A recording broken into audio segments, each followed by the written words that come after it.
Assalamualaikum warahmatullahi wabarakatuh. Hello everyone, I am Piqni Patimah and my friend Hilda Nursyifa. We will show to you one of place that became the icon of the city of Jakarta. It is MONAS. Without waiting too long, let's go check it out. MONAS or Monas Villa is one of the monuments that symbolize the struggle of Indonesia. Monas has been known by the public as an icon of the city of Jakarta. Monas is a height of 132 meters 433 feet, which was established to commemorate the resistance and struggle of the Indonesian people to seize independence from the Dutch East Indies colonial government. The construction of this monument began on August 17, 1961 years under the order of President Sukarno and was opened to the public on July 12, 1975 years. This monument was coroned with flames coated with coal seeds, symbolizing the burning spirit of struggle. The national monument is located right in the middle of Medan Merdeka Square, central Jakarta. The history of the establishment of MONAS was not kidding because it was accompanied by various transverse obstacles. The construction of the national monument began on August 17, 1961 years for the first phase and was chaired by the President of the Republic of Indonesia, while the second stage of the history of the establishment of MONAS was carried out in 1969 years. After the central government of the Republic of Indonesia returned to Jakarta after being domiciled in Yogyakarta in 1950 years, following recognition of the Republic of Indonesia by the Dutch government in 1949, President Sukarno began planning the construction of national monument equivalent to the Eiffel Tower on the square, right in front of the Merdeka Palace.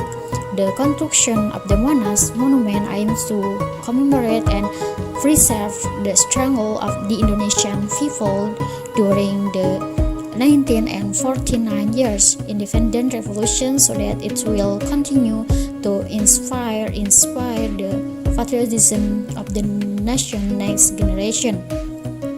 On August 17, 1954 years, a national committee was formed and a national monument design contest was held in 1955 years.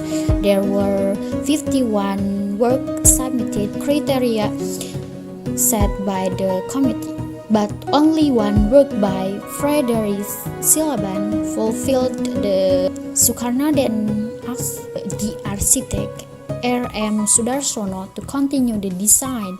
Sudarsono inserted the number 17, 8, and 45, symbolizing August 17, 1945, starting the proclamation of Indonesia independence, into the design of the monument. It means this monument was built by Freddy Silaban and R.M. Sudarsono.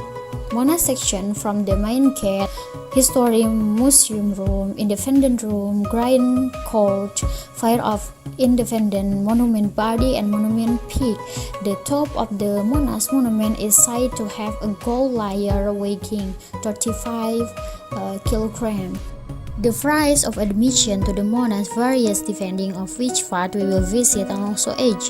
If you want to go to the top of the MONAS, the ticket is from 4,000 rupiah until 15,000 rupiah, and for the cab and museum from 2,000 rupiah until 5,000 rupiah. That is the history about MONAS. Next, at MONAS we can enjoy many types of tours and educational materials. Various events are also often held at this place located in central Jakarta, including during the festive 2020 New Year celebration and packed with many visitors. Many places can be visited at MONAS. Reporting from the Jakarta Tourism and the Jakarta Museum pages, there are at least 6 activities that you can do in the MONAS area.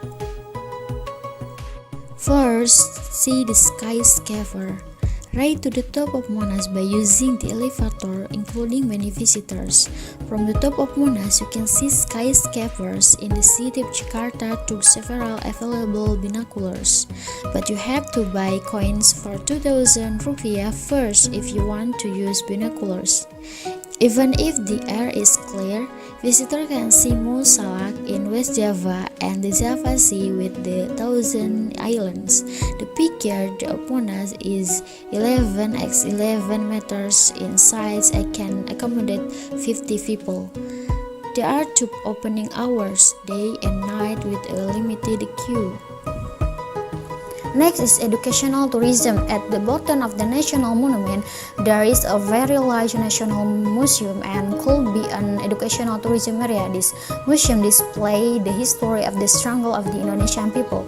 The area of this museum is 80 x 80 square meters. On all of four sides of the museum, there are 12 diorama window display. The diorama is divided into 6 sides that have their own stories, namely displaying the history of Indonesia from the era of kingdoms of the ancestor of the Indonesian nation, such as the diorama of the Oath of Palapa Gajah Mada until G30 S.Pdi. Next is dancing fountain. The fountain decorated with lights when inaugurated by the governor of the Jakarta, Jarod Saiful Hidayat, in the area of the Nation Monument, Jakarta. In Monas Park, we can show a dancing fountain show. Usually, the show is done on Saturday nights and Sunday nights. There are 2 hours of performance at 7:30 and 8:30 a.m. The duration of each session is approximately 20 until 30 minutes.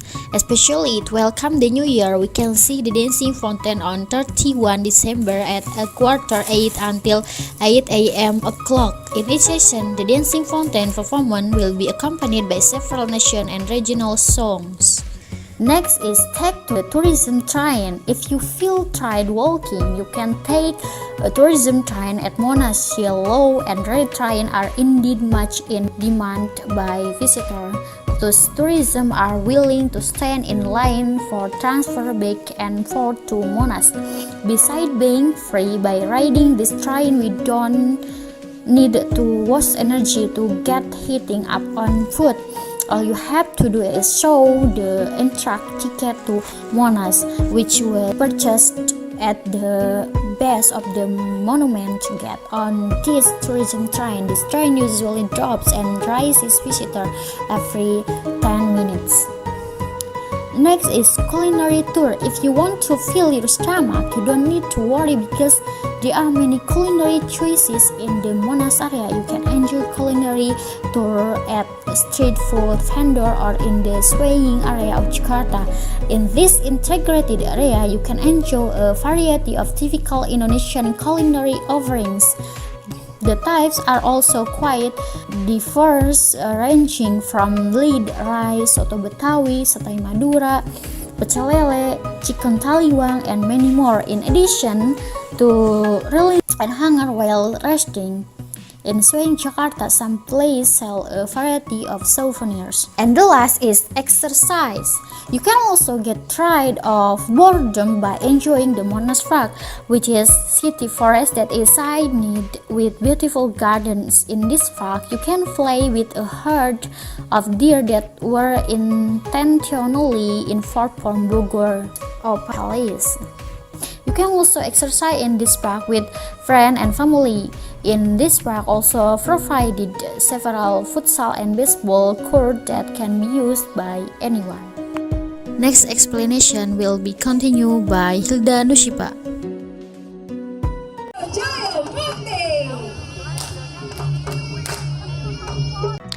There are culture in Monas. The first is the colors of the Jakarta of the world.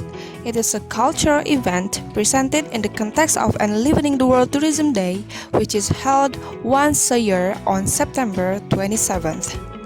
One of the cultures among them is Kuda Lumping, Reo Ponorogo, and many more. There are more than 200 dancers participating in this event. The best talent and creation collaborating very riveting.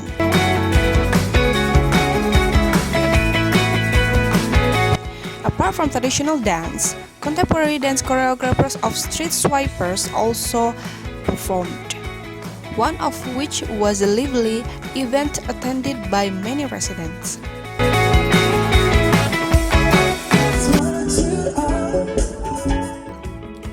The music stage closes a series of events no less lively study stage special lighting eyes.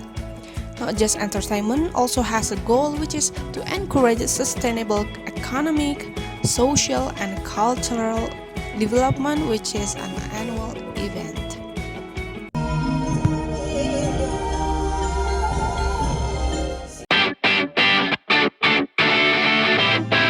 The second is Culture Kirap. A total of 32 trains from the palace in the homeland parked at Central Jakarta MONAS. Kirap culture is the highlight of the World Royal Heritage Festival. The event was attended by 165 kingdoms of the archipelago and 11 other countries.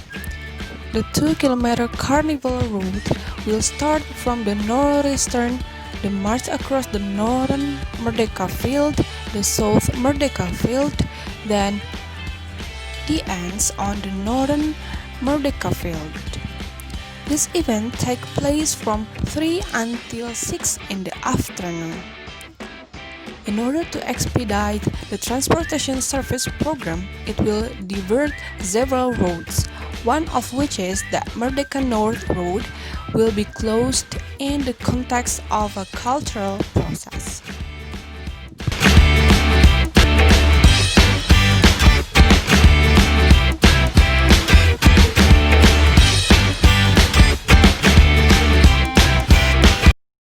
The third one is Betawi Eid.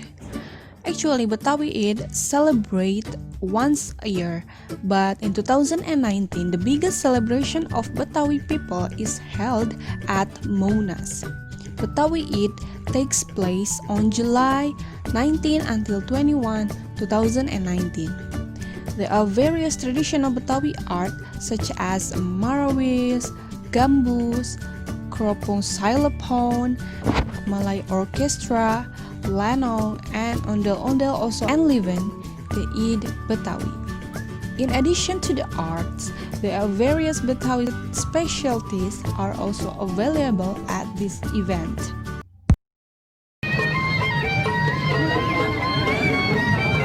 The last one is the Carnival 2019.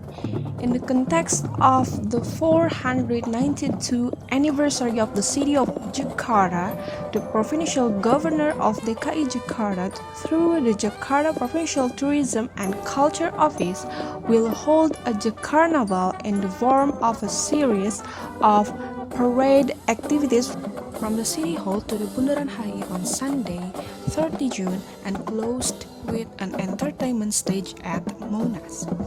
Jakarnaval Parade with the theme New Faces of Jakarta includes a cultural parade and decorative vehicles. The event will take place from 3 until 6 p.m. and will be opened by Governor of DKI Jakarta Anies Baswedan in the front stands of the City Hall. The Governor of DKI Jakarta Province, Anies Baswedan, invited all citizens of Jakarta to participate and enjoy the entire series of events held and support the various works of our nation's Jakarta Karya children, so that in the future it will further advance the economy in Jakarta with locally made creative products.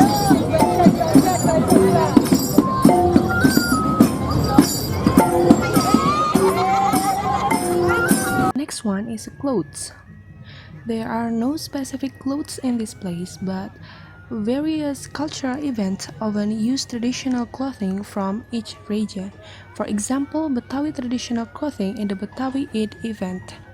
But there are also modern clothes that are worn like at the National Archipelago event.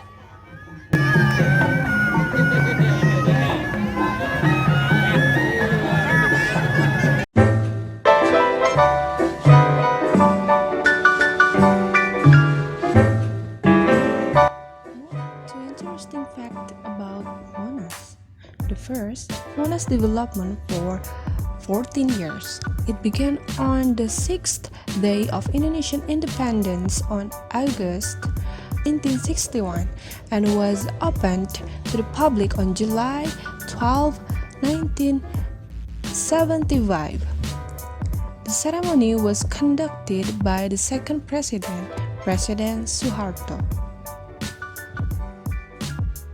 The second is flame at the top of MONAS. The top of the flame is made of pure gold of 15.5 tons with a diameter of 6 meter and height of 17 meter. This tongue of fire illustrates the fighting spirit of Indonesians which flared up against the invaders. The interesting fact number 3 is the gold used to decode the flames weighed 35 kilograms, but in 1995 when Indonesia celebrated the golden anniversary of independence, which was 50 gold layers plus another 50 kilograms. The merchant who came from Nangro Aceh Darussalam who donated 28 kilograms of gold to the flames, namely Teguh Markam. During his lifetime, he continued to fight to defend the homeland and then died in 1985. And the last fact about MONAS, the main square is 11 by 11 meter wide, which visitors can ride in turns. From the top, you can see the view of the Jakarta building.